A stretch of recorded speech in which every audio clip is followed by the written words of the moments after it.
माँ दुर्गा के 9 स्वरूपों के बारे में हर कोई जानता है और नवरात्रि में माँ के इन्हीं रूपों की आराधना की जाती है। हिंदू धर्म में नवदुर्गा पूजन के समय ही माँ के मंदिरों में भी भक्तों का तांता लगता है और उनमें भी माँ के शक्तिपीठों का महत्व अलग ही माना जाता है। पवित्र शक्तिपीठ पूरे भारत के अलग अलग स्थानों पर स्थापित है। शक्तिपीठों की एक पौराणिक कथा के अनुसार राजा प्रजापति दक्ष की पुत्री के रूप में माता दुर्गा ने सती के रूप में जन्म लिया था और भगवान शिव से उनका विवाह हुआ था। एक बार मुनियों के एक समूह ने यज्ञ आयोजित किया। यज्ञ में सभी देवताओं को बुलाया गया था। जब राजा दक्ष आए तो सभी लोग खड़े हो गए, लेकिन भगवान शिव खड़े नहीं हुए। भगवान शिव दक्ष के दामाद थे। यह देखकर राजा दक्ष बेहद क्रोधित हुए।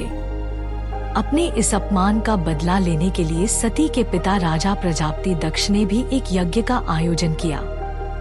उस यज्ञ में ब्रह्मा, विष्णु, इंद्र और अन्य देवी देवताओं को आमंत्रित किया, लेकिन उन्होंने जानबूझकर अपने जमाता भगवान शिव को इस यज्ञ का निमंत्रण नहीं भेजा।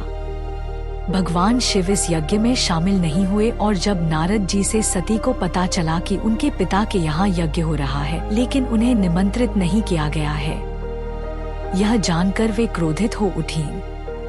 नारद ने उन्हें सलाह दी कि पिता के यहाँ जाने के लिए बुलावे की जरूरत नहीं होती है। जब सती अपने पिता के घर जाने लगी तब भगवान शिव ने उन्हें समझाया, लेकिन वह नहीं मानी तो प्रभु ने स्वयं जाने से इनकार कर दिया। शंकर जी के रोकने पर भी जिद कर सती यज्ञ में शामिल होने चली गईं। यज्ञ स्थल पर सती ने अपने पिता दक्ष से शंकर जी को आमंत्रित न करने का कारण पूछा और पिता से उग्र विरोध प्रकट किया। इस पर दक्ष भगवान शंकर के बारे में सती के सामने ही अपमानजनक बातें करने लगे। इस अपमान से पीड़ित सती ने यज्ञकुंड में कूदकर अपनी प्राणाहुति दे दी। भगवान शंकर को जब यह पता चला तो क्रोध से उनका तीसरा नेत्र खुल गया। ब्रह्मांड में प्रलय व हाहाकार मच गया। शिव जी के आदेश पर वीरभद्र ने दक्ष का सिर काट दिया और अन्य देवताओं को शिव निंदा सुनने की भी सजा दी। भगवान शंकर ने यज्ञकुंड से सती के पार्थिव शरीर को निकाल कंधे पर उठा लिया और दुखी होकर सारे भूमंडल में घूमने लगे। भगवती सती ने शिवजी को दर्शन दिए और कहा कि जिस जिस स्थान पर उनके शरीर के अंग अलग होकर गिरेंगे वहां महाशक्तिपीठ का उदय होगा।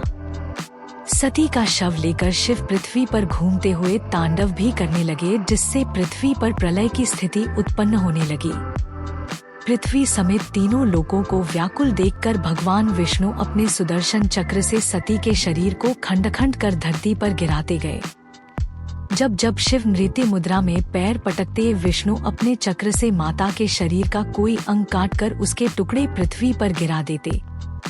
शास्त्रों के अनुसार इस प्रकार जहाँ जहाँ सती के अंग के टुकड़े, उनके वस्त्र या आभूषण गिरे वहाँ शक्तिपीठ का उदय हुआ।